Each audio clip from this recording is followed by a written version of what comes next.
Good morning.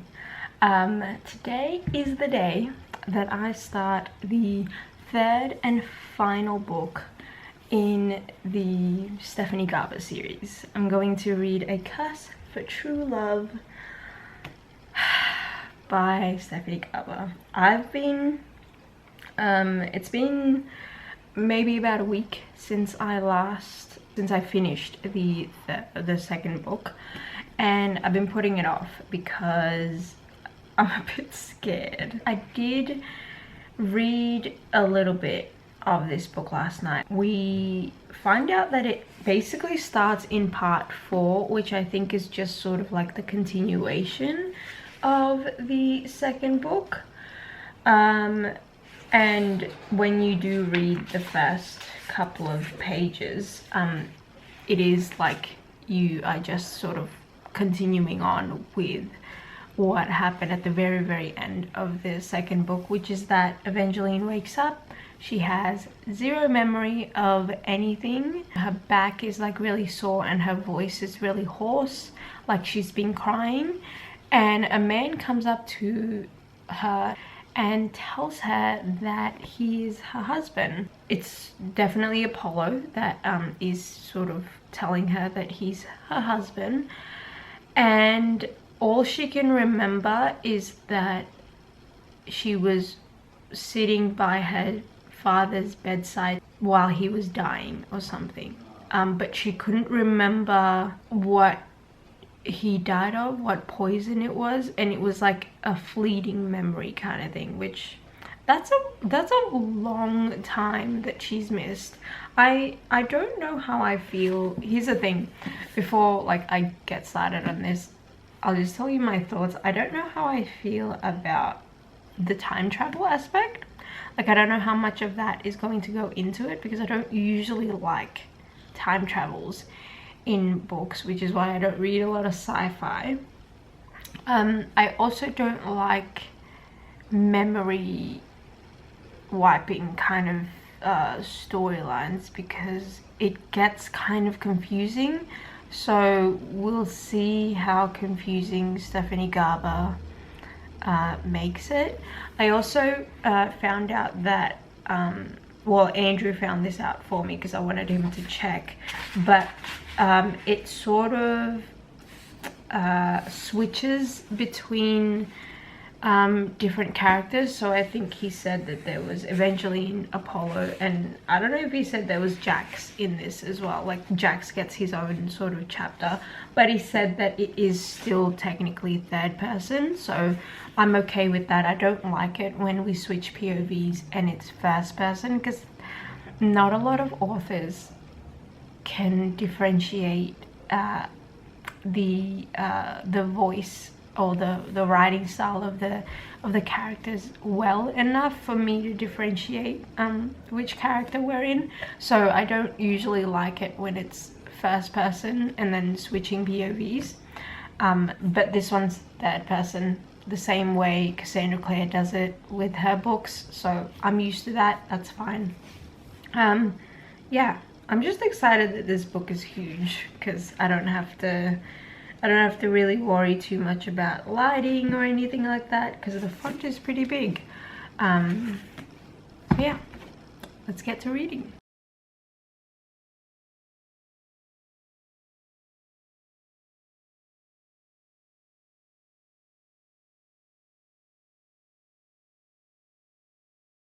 Okay, so we have switched to Apollo's point of view and what he's doing. Basically, he had to try and convince everyone that he wasn't an imposter, like the council or whatever, and then he's having a meeting. Wulfric Valor is there in the council meeting, and he goes by Lord Vale now.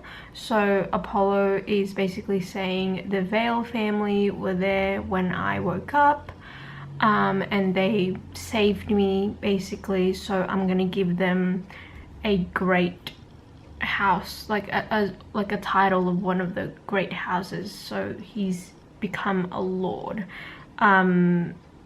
I don't know why. I guess it would be a little bit tricky to try and convince people that the Valors are back, because I think everyone would be a bit scared. But so for the time being, Lord Vale is Wulfric Valor, and then but everyone else in the council is still kind of suspicious as to Evangeline and why Lord Jack, because the story that everyone has told, or Apollo has told everyone, is that Lord Jax erased her memory. And so the council people are all like, well, why did Lord Jax erase her memory? Is it because she was part of poisoning you or something? So they don't trust her, and they want him to have an heir with Evangeline, just to kind of secure the family line or something. We also get this Apollo point of view to learn that I don't know, it's a little bit confusing because I don't quite know Apollo's motives yet. Like, he's gotten a lot of his information from the Valors because he woke up and, you know, and I guess he got all of that information from them, but he doesn't want to tell everyone, and including Evangeline, that he was the one that erased her memory. Yeah, like I don't know if it's something to do with like the Valors are trying to use Apollo to protect Castor Valor.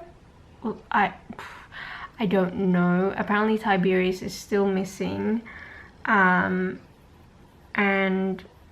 yeah, I'm a little bit confused as to why Apollo is doing all of this, to be honest.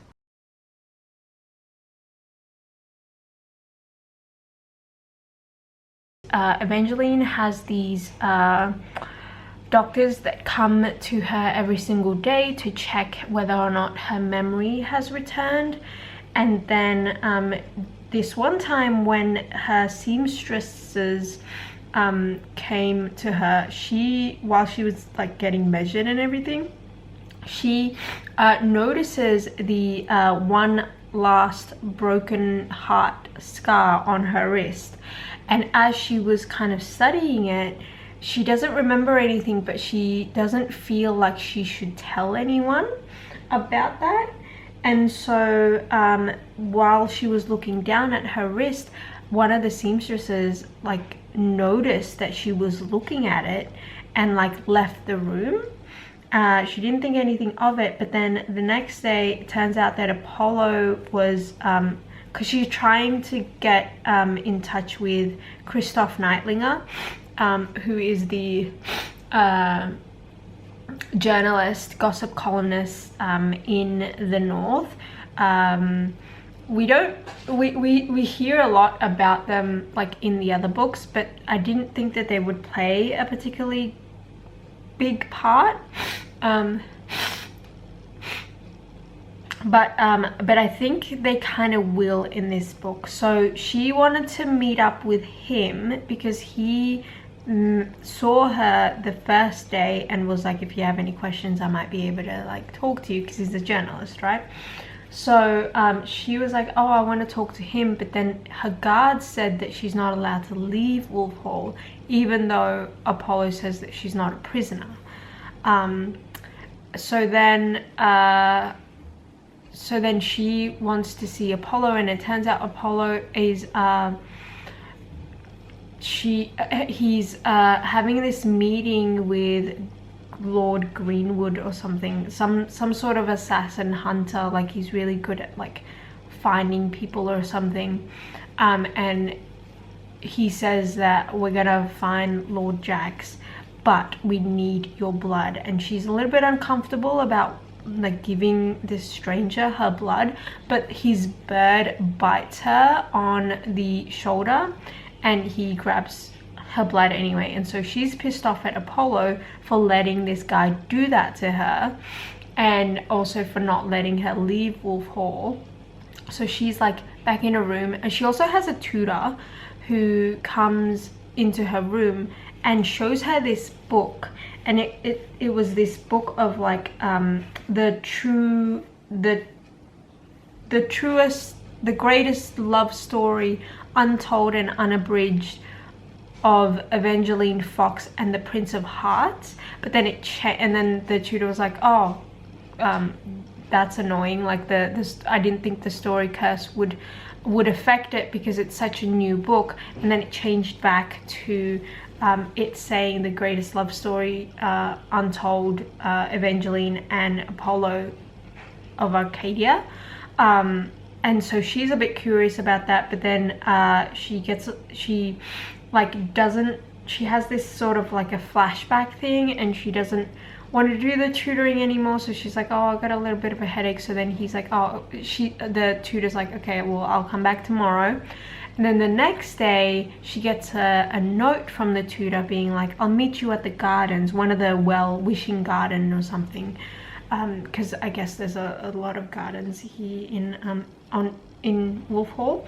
And she goes to find her tutor. She loses sight of her guards, and then she remembers that the tutor said that if I'm late, be sure to make a wish. So she's like, oh, maybe I'm supposed to, maybe it was a clue, maybe she's not as like innocent, and maybe she wants me to actually do something and she's trying to tell me in secret, kind of thing. So she leans over the well, and then someone pushes her down, and she goes down, and she's like kind of drowning and stuff like that. And then she hears a voice calling her and getting the bucket, and so she holds on and he rescues her. And then it turns out it's Jax. Like, she doesn't know that it's Jax, but judging by his description, we know that it's Jax, because she says blue eyes and blonde hair, and he was sparkling or something. But then the guards come up and is like, oh, what happened? And then she was about, because, oh, so that's the other thing. When he was holding her, as she got up, she gets a flash of memory about Jax never wanting to let go of her or something, like, and her being like, I never want you to let go of me, kind of thing. And then she gets back to the real world, like out of her memory, and then the guards are there and are like, oh, what happened? And she was about to say that this angel like saved her basically from the well, but there was no one there. And then so then that night she's like sleeping, and Apollo is like, oh, I'll never let you, he's a bit creepy, he's like, I'll never let you out of my sight, kind of thing. And then that night, so we jump to Jax's perspective, and he is sort of watching her sleep and trying to wake her up, but she's sort of like half asleep, and she like doesn't want to wake up. And he finally wakes her up, and then she sees him, and she's like, oh, it's you were the one that saved me, basically. And he says, I'm gonna teach you to protect yourself from everyone who's trying to kill you, basically. And then she says, oh, what's your name? And then he says, you can call me the Archer. And yeah. Oh, the other thing, the guard Hemlock or something, I forgot his name, Havelock, he's back as well. He was kind of one of the only guards that like helped her in the beginning when they weren't letting her sort of leave Wolf Hall or even see Apollo. So I forgot who he was, because I think he came up in the first book when he showed Evangeline Apollo's body or something, but I can't remember who he really was. So yeah, I was a bit worried that Jax wouldn't know that Evangeline has lost her memory. Oh, the other thing, so when Jax was kind of like monologuing by himself, he was saying that when he turned back time basically to save Evangeline, Honora said that time will take something of equal value to you, and he said that there is nothing of equal value to me, right? Because there isn't. Like, he just wants to save Evangeline, but he said that he didn't realize that time would take something of equal value to her, which is like her memory and like her memory of him, basically.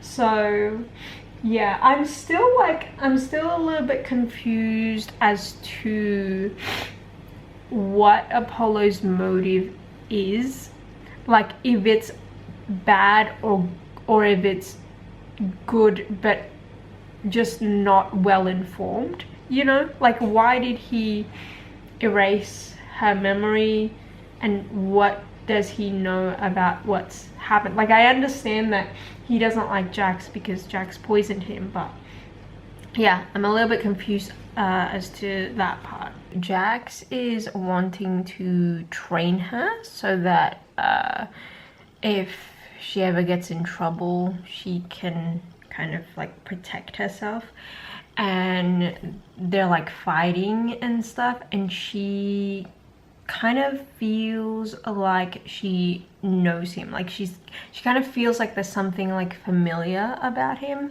and then at the end of it, he tosses her his dagger, his knife, I don't know, but she like sees the like missing jewels and stuff on the like the handle of the knife, and she gets a memory of it being on the floor, and she, from that conclusion, she's like, this is a memory. So Archer lied about knowing me. I think I do know him. I think he does know me. So basically, because Evangeline had that memory, when Archer Jax touched her, she is like determined to find him, because like I think she says like, oh, I'm glad that this part of my memory has come back, and I'm glad that this part of me, the hopeful part of me,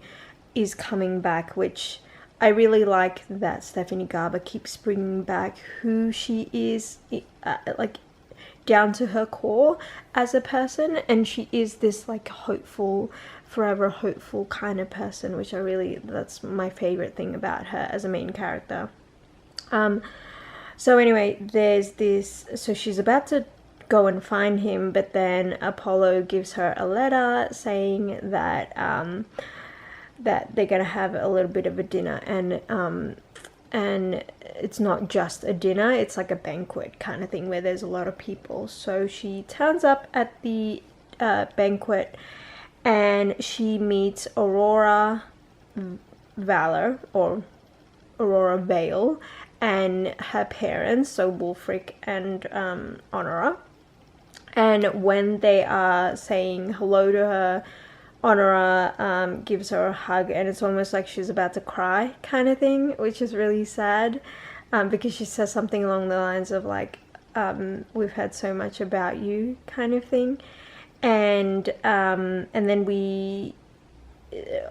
Aurora tells her about, because apparently the story of the Vales and why they're here is they are going to rebuild the Merrywood.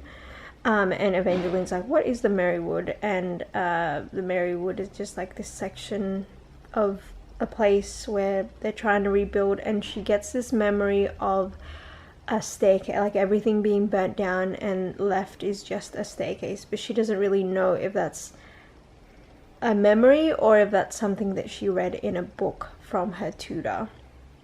The other thing too is after her fall into the well, we find out that that was the person that pushed her was actually Apollo, because he was trying to basically scare her. And the tutor was like questioned about like why she gave her that note, and the tutor's like, I didn't do that. And also the guards are now killed because they didn't stick close to, like they didn't protect her basically, which is, I think, is kind of really messed up if Apollo was the one that kind of made all this happen and like pushed her and everything. Anyway, Havelock is the one that is like kind of like helping Apollo try to find who this supposed person that pushed Evangeline down the well is, even though Apollo knows that it was him.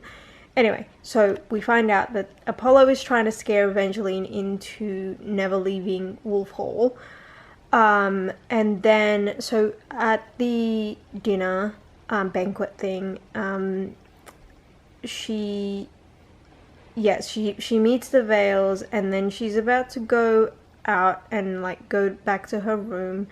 Apollo gets a message from one of his guards, and we don't know what it is, but he like leaves the party basically, and he's like a little bit worried or whatever.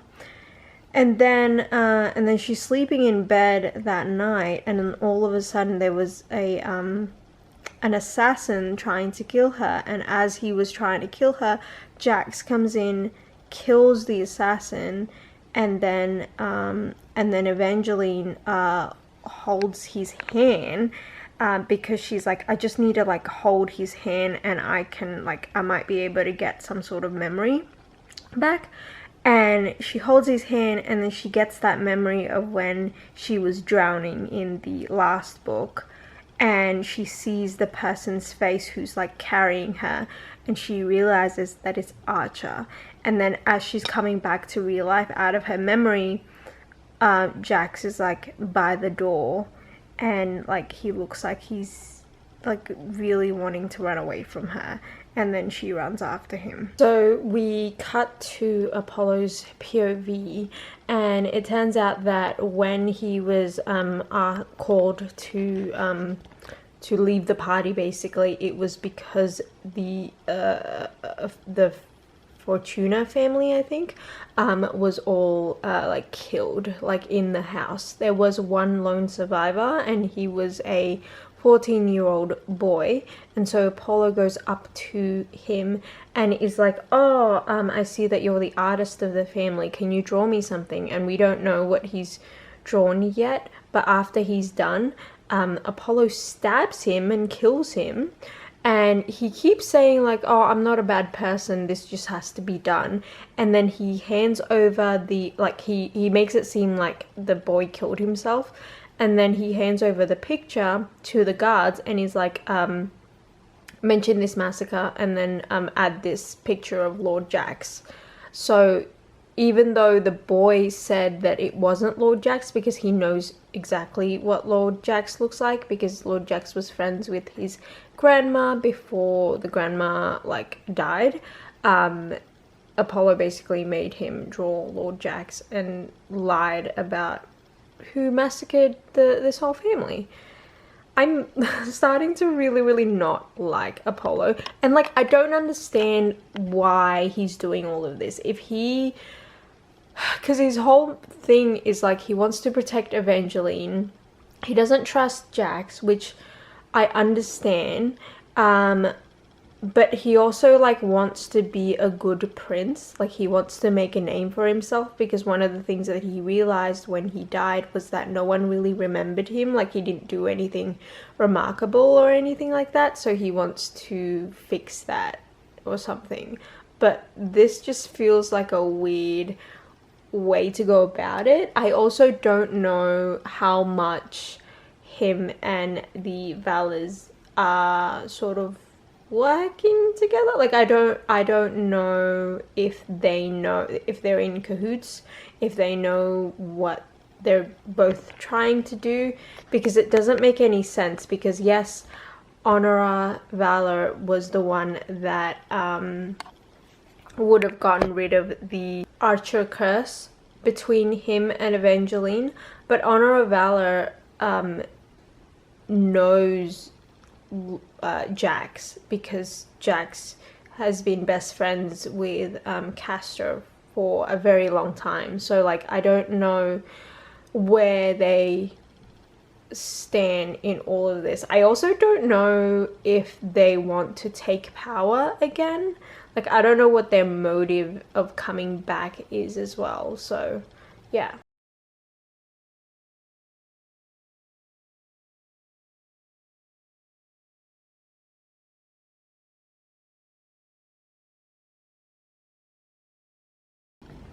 Okay, so I've read probably about 2 chapters. Like I said, this book is really hard to not recap every couple of chapters just because so much actually happens and I have a lot of thoughts. So first of all, my biggest question is, what does Jax want? And I have a feeling I'm probably going to find out in the next couple of chapters, but that was my question from yesterday, ever since yesterday, because I'm like, why is he watching over her? I understand that he wants to watch over her because he loves her and like he is trying to make sure that she's safe with Apollo, but I don't know if there's anything else that he wants.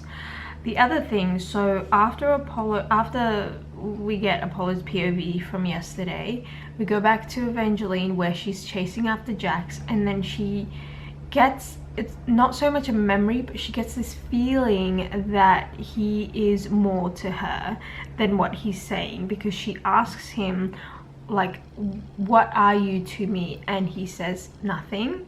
And then they have this like really tense, intimate scene where they're like staring at each other. But then Apollo comes back, so she goes back, Jax disappears, she goes back to her room, cleans herself up, and then Apollo shows up after like he got back from all the Fortuna family tragedy, and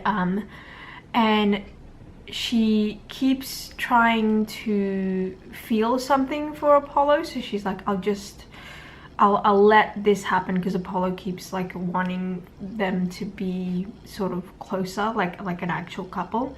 So so they're like making out, and then she gets a memory of herself also kissing Apollo, but it's like this like weird, intense sort of like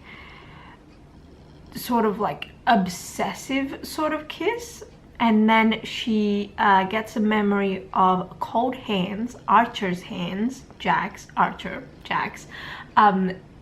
grabbing her, pulling her away. And it was the first time that she met Apollo where Jax told her to kiss him and make him fall in love with her in the first book. And so when she gets that memory, she recognizes the Archer, Jax, and she says Archer out loud, and Apollo freaks out. Apollo pulls away and is like, what did you say? And then so she pretended to say that she had a memory of him proposing and he was dressed as the Archer, because she remembers the story of the Archer, like the story of their love or something from the tutor. And when Evangeline told Apollo this, like she thought that Apollo would look relieved or like happy, but he looks like shaken and terrified. Then after that we jump to Jax's point of view, and he is watching her and he's like really jealous and like really just, he kind of sees the scene as like Evangeline wanting to make out with Apollo kind of thing, and so he's a bit mad about that. But then he jumps down and he hears these guards talking about the Fortuna massacre that happened that night, and so he's like, oh, I know exactly who this is, which I don't know if I said this yesterday, but I had a feeling that it was chaos because of how brutal the death of everything was. So then he goes to the Marywood kind of land area, and he says that he's only been in touch with Aurora, not so much the Valors, the parents, we get a lot of this exposition about how Jax was actually the one that asked Honora to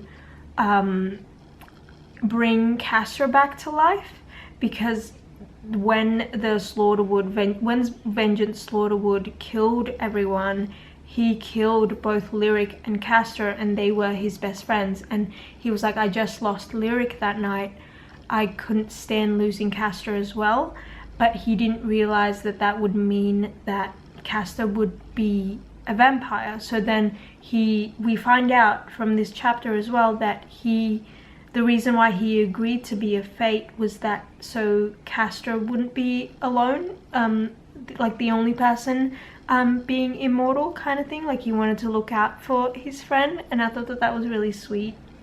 And then we also found out that like he's a bit angry at Castor because obviously he can't help but imagine Castor killing Evangeline in the previous timeline, but we find out that Castor doesn't even really know. So I'm wondering, like, who remembers that Evangeline was dead because of Castor? Like, does Honora know? Does Wulfric know? Like, do they know much about what happened after? So that's a bit confusing to me. And also, does Apollo know? I don't think Apollo knows. So yeah, also the other thing is that the reason why the storybook curse thing is a thing in the North is because Wulfric and Honora cast that spell because they didn't want people knowing about Castor being a vampire, and so they cast that storybook curse, intending it to only be stories about vampires, but it kind of, because they did it out of fear, like it kind of went a little bit extra, and so every story in the North is a bit cursed. That's why we have that changing story kind of curse up in the North.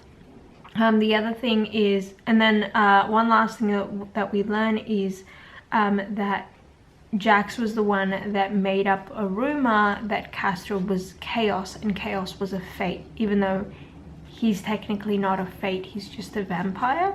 So yeah, I didn't know any of that. One thing I do like about this book so far is that everything feels planned. Everything in the series feels planned, to me anyway. I don't know, some people might argue with that, but she's really good at linking everything in from the first book and the second book, because it is very obvious that she planned everything that happened. Like, it makes sense to me. And I know that sounds really weird because you would think that book series should be planned from the very beginning, but you'd be surprised how many book series aren't planned, and so there's a lot of like plot holes involved, or like things end up changing by the third book and everything like that. So I'm really happy that this is a well-planned series.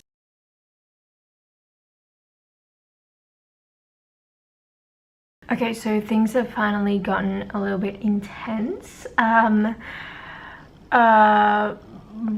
Evangeline wakes up the next day and reads the scandal sheet, and there's that wanted poster that the Fortuna like boy drew for Apollo, that Apollo made him draw, and then she recognizes that it's like Archer's face or Jax, and so she's freaking out and she needs to tell Apollo. So she goes to find Apollo. Apollo is doing this hunt thing, that there's this like hunt thing that everyone does. They're like hunting a unicorn or something. So then what's it called? So then she goes to where the hunt is. Aurora is there and is like, oh, Apollo is this way. But then Byron Bellflower, who is one of the council people that Apollo doesn't really like, comes up to her as well and is like, no, Apollo's this way, I think you're lying, to Aurora.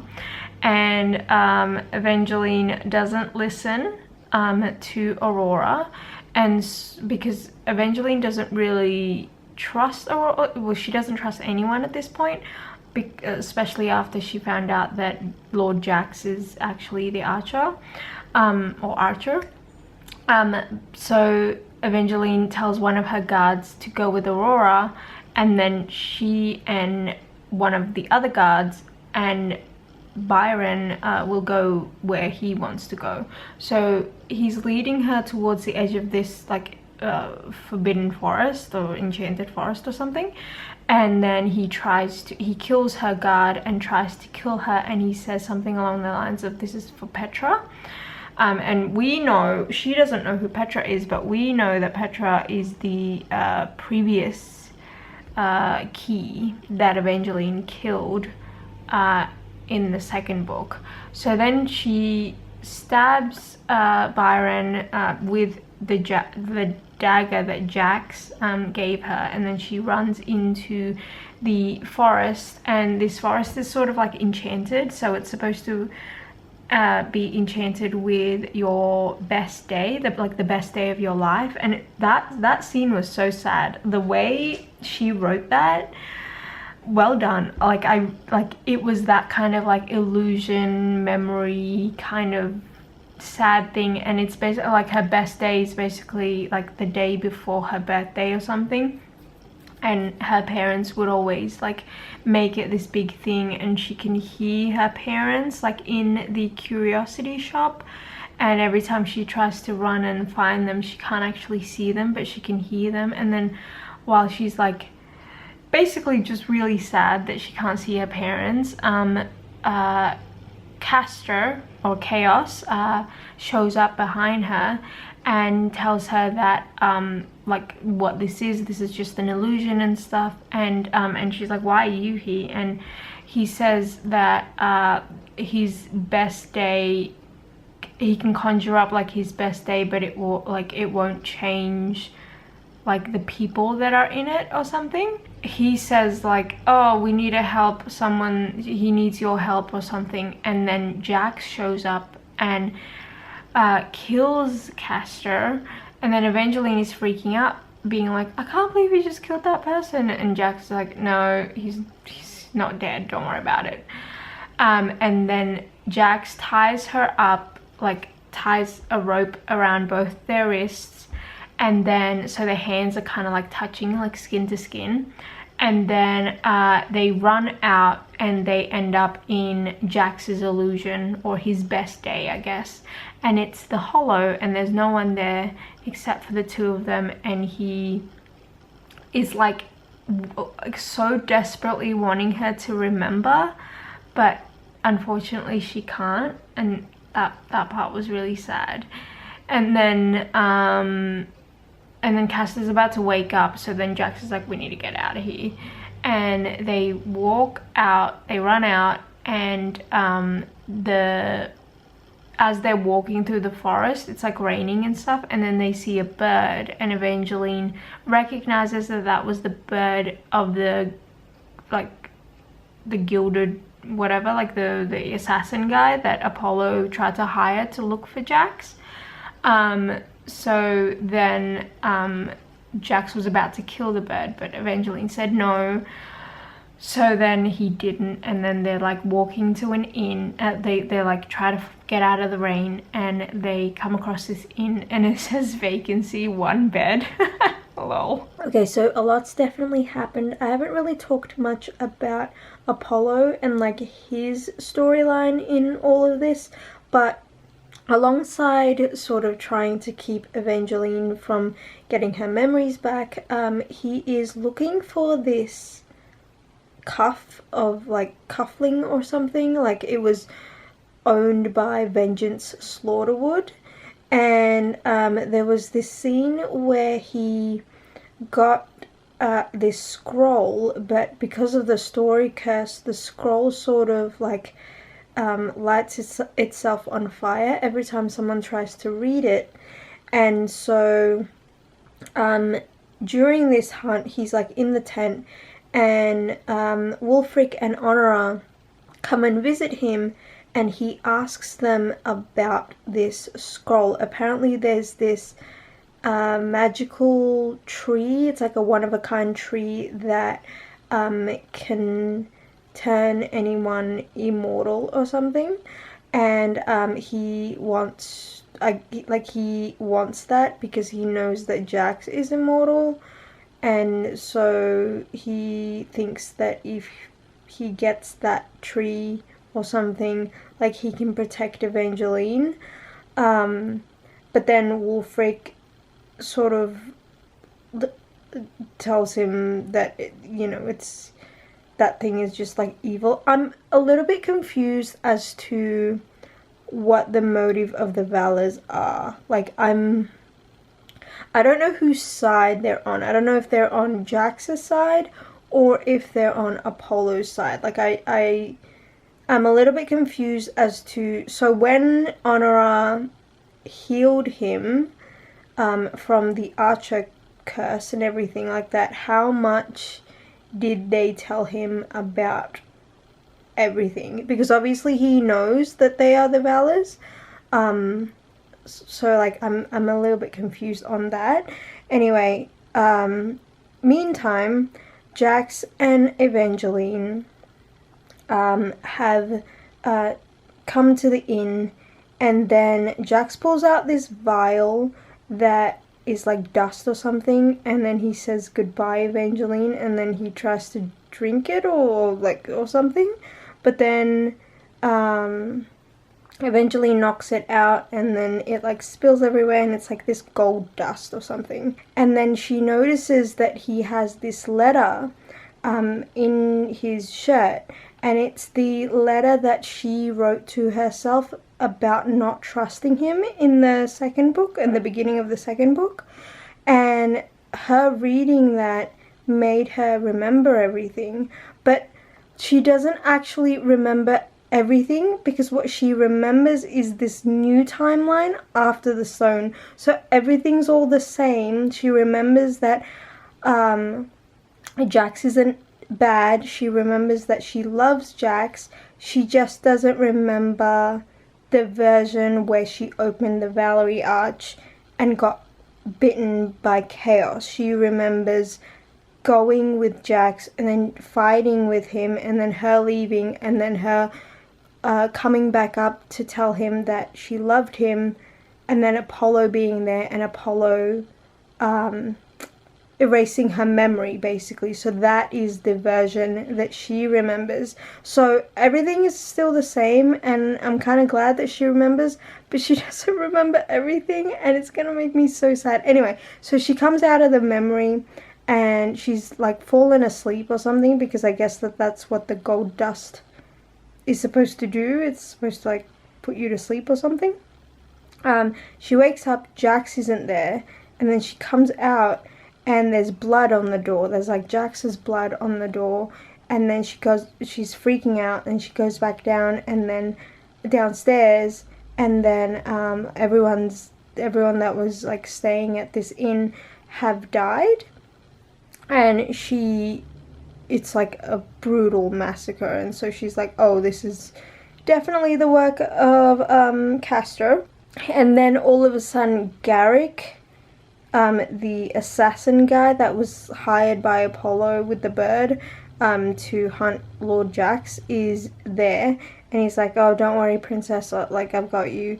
And then Apollo is there, and then she slaps him, but she's like, oh, I can't tell him that I actually remember everything, but I fucking hate him, basically.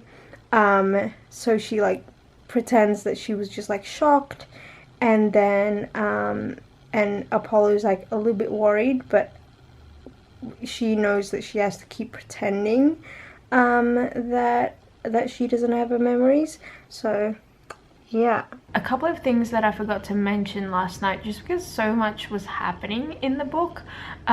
Basically, when Evangeline woke up after getting her memories, Jax is missing, but then she notices this cuff thing around her wrist, and it's so tight on her that she can't like get it off or anything like that. But obviously she was still looking for Jax, and she was like, alright, well, I'll just deal with this later. And then the other thing that I forgot to mention is that Aurora Vale / Aurora Valor has been acting a little bit suspicious. Like, when they first met, she made a point to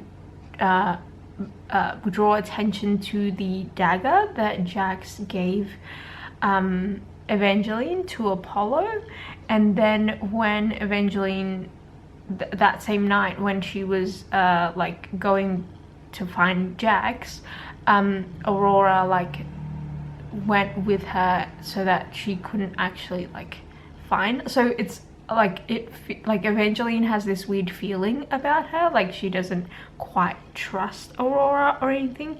Oh, okay. So even though Evangeline remembers a lot, there's like certain things that she doesn't know. So because in the second timeline, Evangeline didn't actually go into the Valerie Arch to go after Chaos, and like because in the first timeline where she died, she was like curious about what was in there. She doesn't actually know what's in the arch. She doesn't know that the Valors were in there, so she doesn't recognize, even though she's got her memory back, she doesn't recognize Aurora Vale being Aurora Valor. And so she gets, after that whole scene from last night in the woods, she goes on a carriage ride with Apollo, and instead of going back to Wolf Hall, they're going to Marywood Castle, Marywood Land, I guess. And she remembers going through Marywood Land or whatever with Jax, and how it was like dead and there was nothing good there, like it was really drab and dreary and grey. But this time there's like it's like lively and there's a lot of people and everything like that, and Apollo is explaining that it's because the Vales are trying to rebuild it and stuff. So then they get out of the carriage ride and Aurora shows up again, giving her like a flower crown. And Evangeline is like, I don't know why, but I don't trust this girl. Let me like search back into my memory and see if I remember anything about her. And all she remembers is her time with Jax in the Hollow, and that time that she saw the writing, like little kids writing that says Aurora plus Jax. And so she's like, is it just because she says the same name as like someone who used to know Jax? So she doesn't know that Aurora is Aurora. I'm just really curious about what the Valors want, and whether or not Aurora is working on her own with Apollo or something.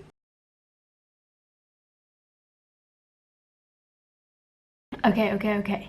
New info. So, right after that whole interaction between Evangeline and Aurora, Aurora leaves, and Evangeline notices that she slips a note to Apollo. And then we switch to Apollo's POV, and he explains basically the question that I've had, which is like, how did he come to see the Valors and everything, because he was like in the vampire mansion that night. So apparently when he was in the cage, Honora came up to him, healed him of the mirror curse and the archer curse, and then she left. And he was thinking like that he hated he was thinking about Evangeline and wanting her, and that he hated the look that she had on her face when Jax saved her from his grip. And he also, like, part of the reason why he, I guess, wanted to erase her memory is because he wanted to erase all the time, like the memory of all the times that he tried to kill her under this archer curse.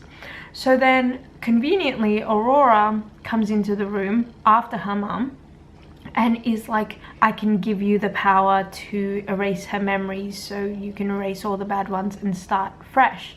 So then she gives him this elixir, he drinks it, and then that's when he found Evangeline. But right when he found Evangeline, he was almost not going to do it. He was like, this is really bad, like I shouldn't do this, this is like a violation on her. I don't want to do this. But then Evangeline told him that she wished that Jax didn't have this hold on her, and that she's sorry to him. And Apollo, being the prince, you know, entitled prince that he is like, you're making the wrong choice, like I want you, kind of thing. So then he erased her memory.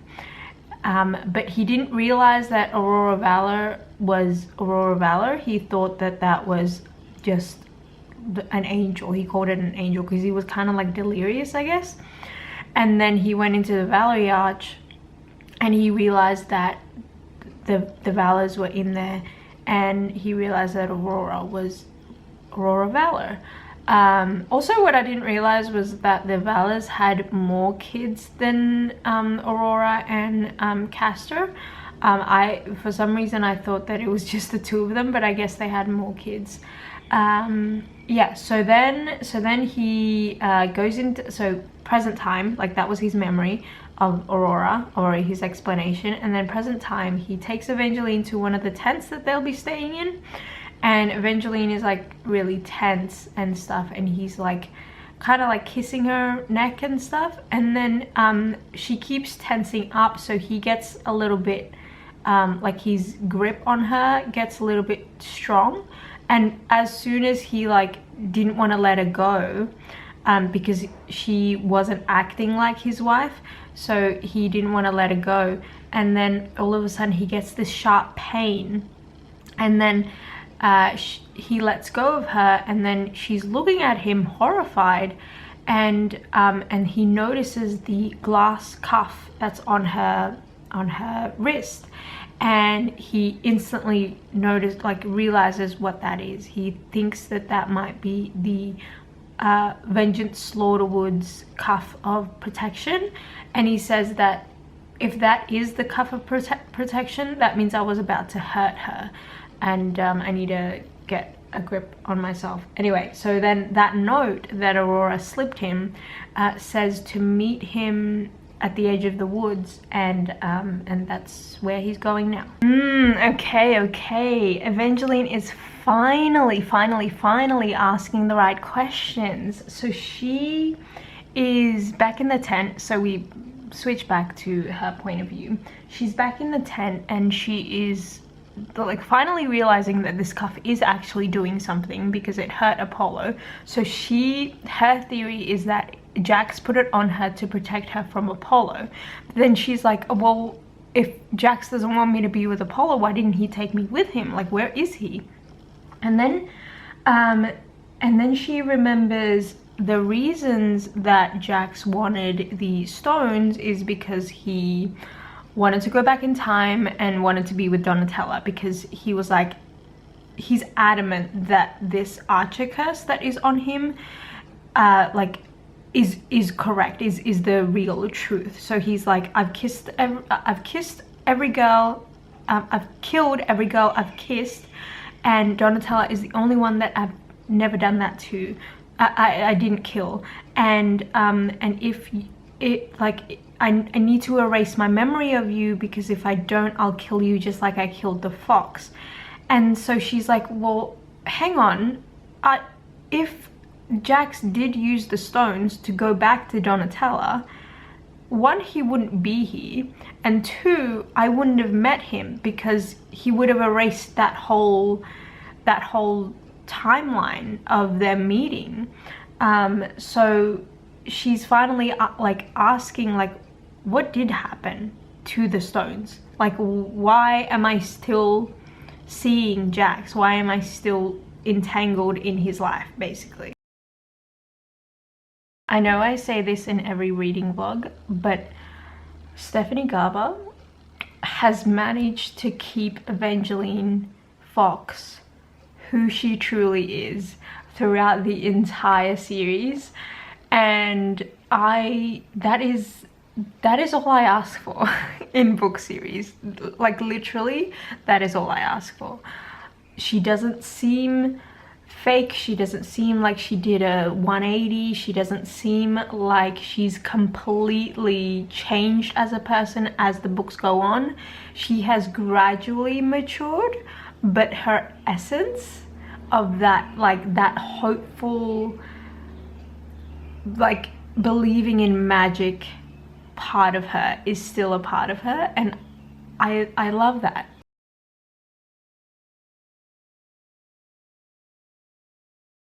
Oh my god, oh my god, oh my god, oh my god, oh my god. I don't understand what's happening. Okay. Okay. Oh, okay. So,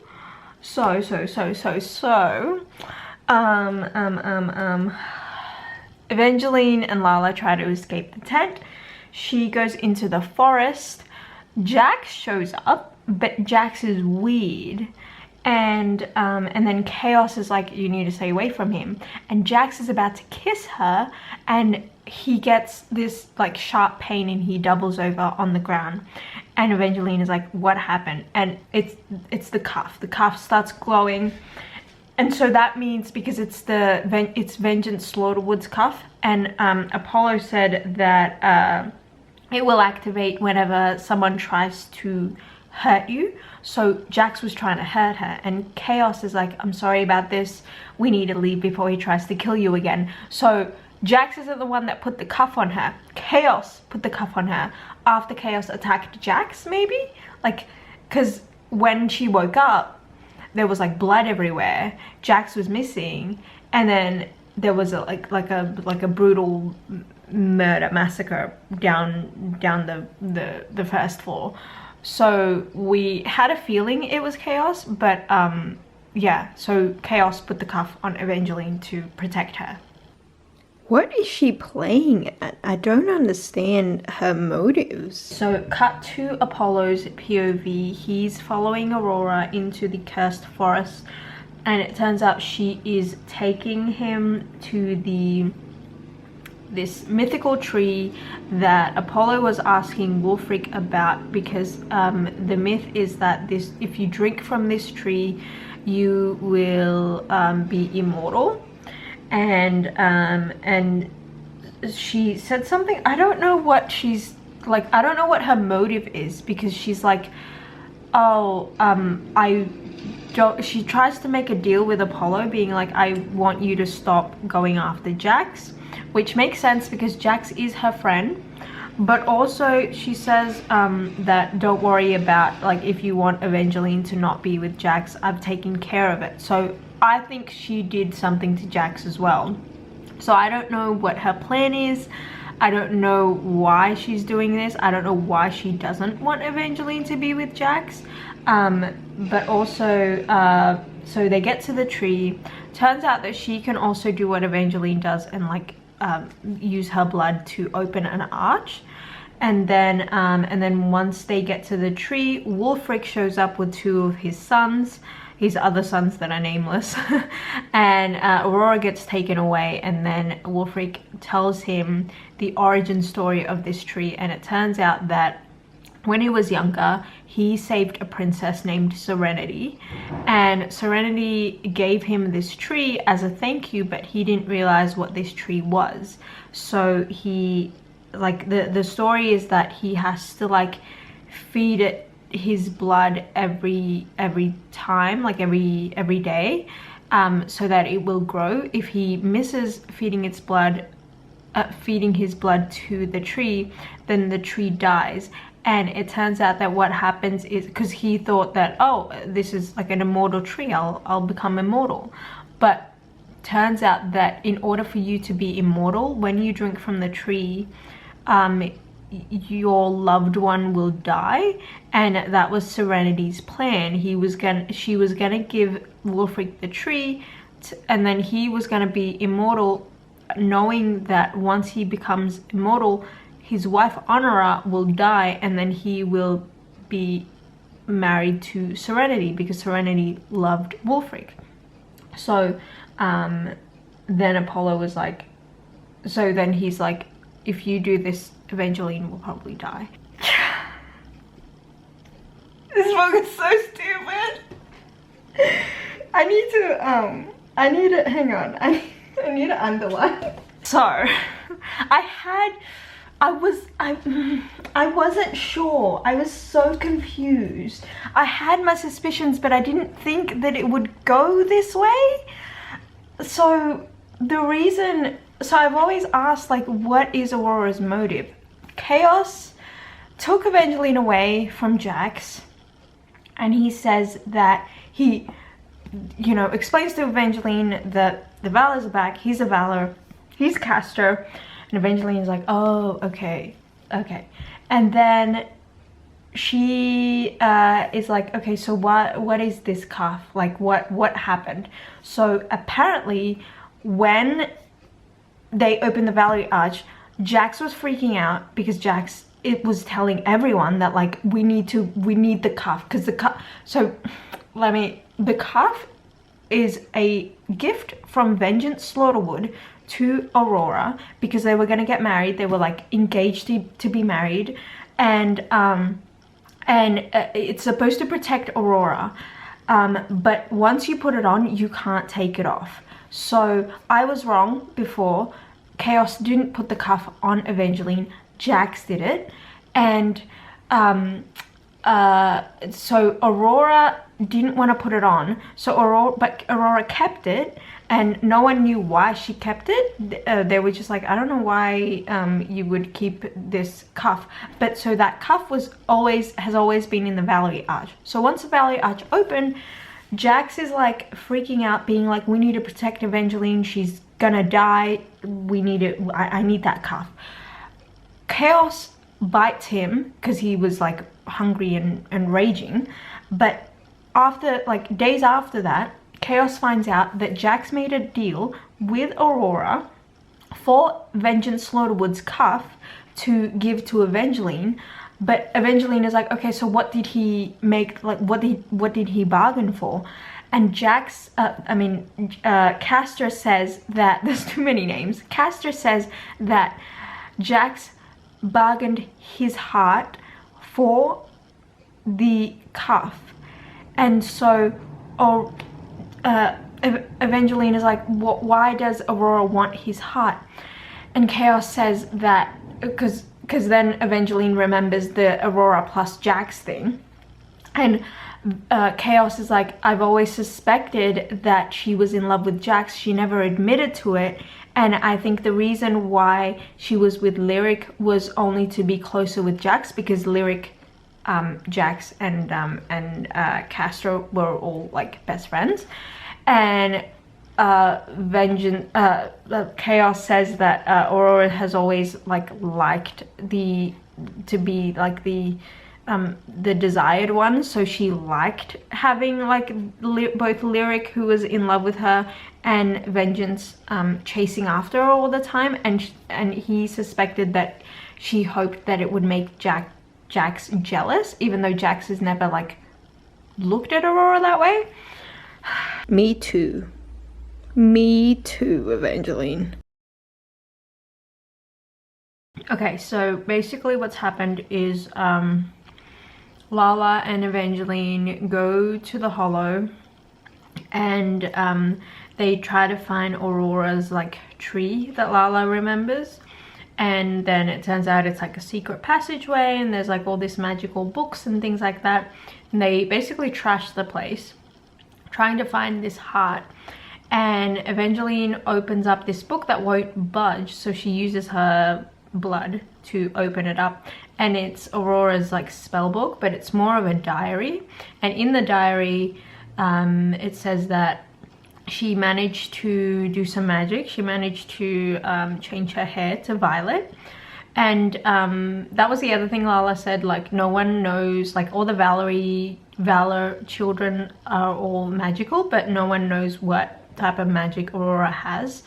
And in one of the entries, apparently she said that one of her sister, Vesper, is like a fortune teller or something, like she can tell the future, and she said that she can see Jax falling in love with a fox.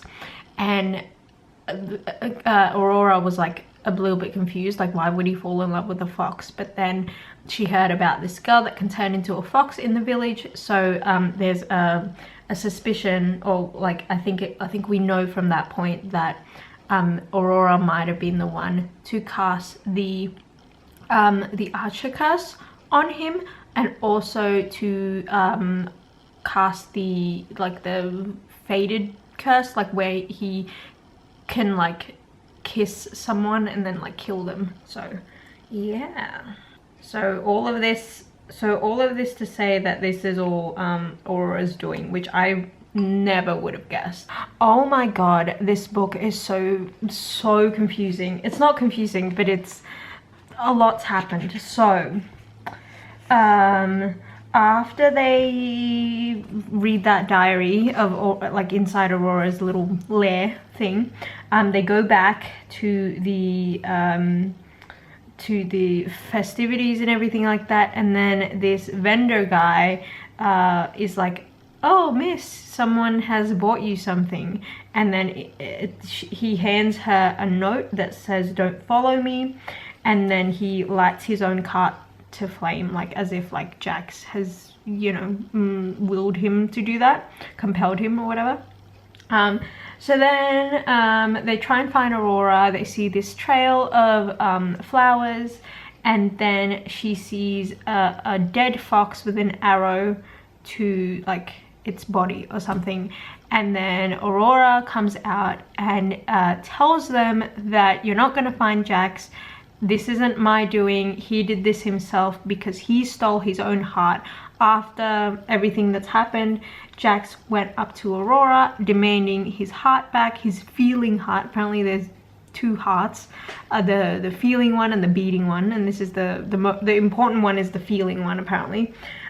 So then Jax knocked Aurora out, stole his own heart, and then Evangeline is like, well, why would he kill if he has his heart back? Like, wouldn't he just kind of put it back into himself? And Aurora's like, oh, you think he's gonna do that? No, he's gonna destroy his heart. And then Lala says that the only way to destroy your second heart, which is this feeling heart, is with the fire of the phoenix tree. And Aurora's like, why the heck did you plant a phoenix tree? And so apparently the myth with the phoenix tree is that it takes a long time for it to grow and turn into real actual gold, but if anyone plucks one leaf from it, it'll blow up into flames. And that's what she thinks that Jax is gonna do. He's gonna pluck a leaf from this tree, make it burst into flames, and then throw his heart into it, because Evangeline thinks that he's just so like heartbroken that he doesn't want to feel anymore. And so they're trying to stop him, and no one like Aurora's like worried now, because Aurora didn't think that could actually happen, because she didn't know that Lala planted the phoenix tree when she was really heartbroken by her dragon Dane. And then Evangeline is like, oh, I think I know where the phoenix tree is. And she remembered seeing this magnificent tree when she came to the Knock Never Ending party, and like Apollo was like lounging on it or something. She noticed that was the tree. And then Aurora comes out with the truth, and she says that when she figured out that Jax was never going to kill the fox, his first fox, she made him, like, she made the curse that it's not who he it's not the person that he kisses who like is his true love. The actual story, the actual curse is that the only person that he won't kill is someone who could never love him. So that means that every single girl that he has ever kissed has loved him. So because of it, because she's like, so if you do end up actually just kissing him, it's not a true love thing. It's because you do love him, you are going to die. So the reason why Donatella is still alive is not what Jax thinks. It's not that she is his true love. It's that she would never have loved him anyway. Too much is happening in this book. So she gets to the phoenix tree. Jax isn't there yet. Jax gets there. She does this whole speech about how much she loves him, and then they kiss, and then she passes out, but she's like alive. She just didn't breathe. Okay. Anyway, they're like, oh, happy, we're together, we're forever, whatever. And then Apollo comes out, and Apollo plucks one of the leaves of the phoenix tree, making it burst into flames. And then they try to run. Jax is missing because Jax was like pushes her away from the flames. And then Apollo grabs Evangeline. Evangeline can't see Jax because there's like smoke and fire everywhere. And yeah, like Apollo's like mindset is so stressful to me, because he's like, he keeps being like, oh, she's chosen wrong again, and like forcing her to be with him. Basically, it's actually kind of like his mindset, and the way she's written his mindset is really scary to me. Like, I find him so unsettling. Apollo brings Evangeline to the phoenix tree because like he wants to be immortal, apparently. Like, he doesn't even care now that he is like potentially going to kill Evangeline, because he keeps saying that he loves her. He just wants to be this like great, like he just wants to be remembered for something, basically. So he wants to be immortal or something. But then so Jax is trying to fight them off because he's worried that Evangeline's gonna die again. Wulfric's two sons, Dane is one of them, and I forgot the other guy's name, and Wulfric is like holding Jax back. And then Apollo drinks, and then also he gets taken by the tree because it turns out that he is in love with himself. Which I thought was really funny. Yeah, and then I thought that in order, because Wulfric said that in order for the tree to disappear, he has to kind of die, because he was the one that planted it and gave it its blood, kind of thing. But I guess that didn't happen. Anyway, happily ever after. I like the ending. I'm so used to like having like a tragic ending that I'm like so taken aback that it's not a tragic ending. Okay, so my thoughts on this book.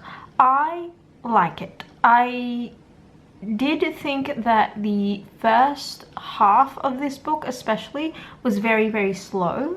And I was actually talking about this book with Andrew last night, and I was saying to him how I actually like the change of POVs, because it's interesting to get to see like Jax's perspective, but also Apollo's perspective, because unless you're in Apollo's head, you don't really know exactly what he's thinking. And that's kind of the same with Jax as well. So I do enjoy the change of POVs, but I think because we haven't, like, this is the last book, and the other two books were all in like Evangeline's POV, I felt less connected to Evangeline as a main character in this. And that makes sense, because when you change POVs, you kind of get, technically you get 3 POVs. I did find that I felt more connected to Jax because I got to see his feelings more, which I hadn't gotten that in the last like 2 books. So yeah, I don't know, it's like the POV is a good thing, but I also think that it made me less connected to Evangeline.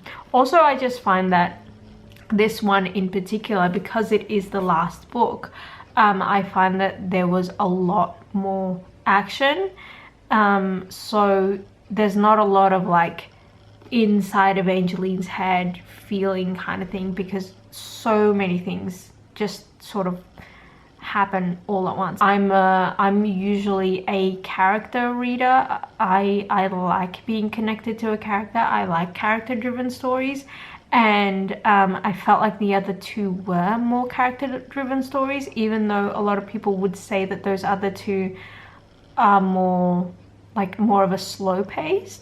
I like that about it. This one, yes, it is action packed and like fast paced, but you kind of run the risk of like not being as sitting with the characters' feelings as much, because you have so much happening. So yeah, I don't know what that means. I don't know if that means like that I like this book or that I don't like it. I think I like it, but I think the second one is still like my favorite out of the three. So yeah, those are my thoughts. Let me know if you've read this down below, and let me know your thoughts.